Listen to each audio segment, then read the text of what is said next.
আজকে ঘুরতে গিয়েছিলাম উত্তরা ডিয়াবাড়ি। এই জায়গাটা চেনে না এমন মানুষ ঢাকাতে খুব কম মানুষই আছে।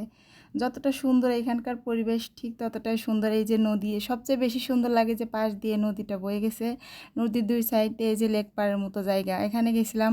এতে যাওয়ার শুরুতেই ঝালমুড়ি দেখলাম, ঝালমুড়ি নিয়ে খাওয়া শুরু করলাম। আজকে ভাবছি এখানে বেড়াতে এসে যা পাবো তাই খাবো প্রথমে। প্রথমে ঝালমুড়ি খেলাম, তারপরে ফুচকা খাইলাম।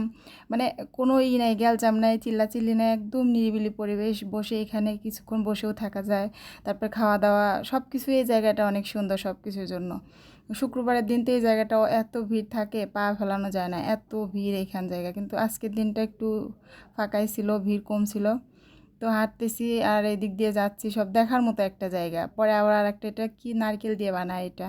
তো বলছি যে যেটা পাবো সামনে খাওয়ার জিনিস সেটাই খাবো। তো সত্যি সত্যি সেটাই একটু খাচ্ছি। আমার কাছে ঘুরতে যাওয়া মানে খাওয়া।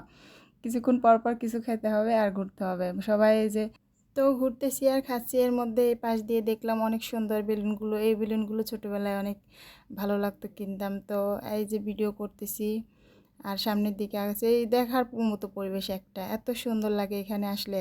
শুক্রবারের দিন সবাই এখানে ঘুরতে আসে, কারণ ব্যস্ত শহরে এই ফাঁকা জায়গার মধ্যে আমার মনে হয় এই ডিয়াবাড়ি, উত্তরা ডিয়াবাড়ি, এই লেকপাড়ি, এই জায়গাটাই সবচেয়ে বেশি সুন্দর।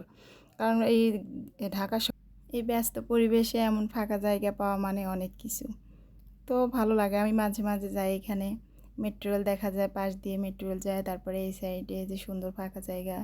তারপরে কেউ চাইলে এখানে অনেক ঈদ বসে থাকার জায়গা আছে। তারপরে এই যে ফুচকা খাওয়া, এগুলো এখনও মনে হয় কোনো একটা প্রবলেমের কারণে এখন এদিকে এই ফুচকা খাওয়ার এগুলো নাই। এই সাইড দিয়ে তারপরে নদী ছিল, কেউ এই যে এটাতে উঠে নদীর মধ্যে নৌকার মতো এখানে উঠেই করে, ঘুরে নদীতে, এটাও ভালো লাগে। তো এখানে অনেক সুন্দর বাতাস ছিল, দাঁড়ায় ভাবতে অনেক, এখান থেকে আসতে ইচ্ছা করতেছিল না। এই দিক দিয়ে অনেক বাতাস আসতেছিল, মানে সুন্দর একটা পরিবেশ। নদীর সাইডে যদি বাতাস হয়, তো ভাবলাম একটু একটা ভিডিও করি, একটা ছবি তুলি। একটু দাঁড়াইলাম নদীর পাশে, দাঁড়ায় একটা ভিডিও করলাম। তারপরে যে বাদাম দেখলাম, এখান থেকে বাদাম নিয়ে নিলাম। কারণ একটুক্ষণ ঘুরতে যাওয়া মানেই কিছু না কিছু খাওয়া, নাহলে ভালো লাগে। একটু নিয়ে যে নদীর পাড়ে দাঁড়ায় খাওয়া, বসে খাওয়া, এখানটা অনেক ছিল। তারপরে এটাকে কী যেন বলে, গোলা না কী যেন বলে, এটা অনেক মজা ছিল।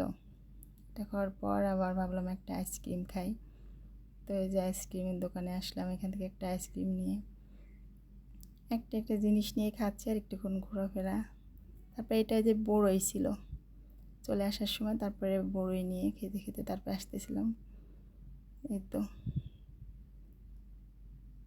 তারপরে এই জায়গাটায় যে প্লেন যাচ্ছিলো উপর দিয়ে, ডিয়াবাড়ি এই সাইড দিয়ে তো প্লেন যাওয়া আসা করে, একদম মনে হয় যে হাত দিয়ে ধরা যাবে, এত কাছে থেকে প্লেন দেখা যায়। অনেক সুন্দর একটা জায়গা।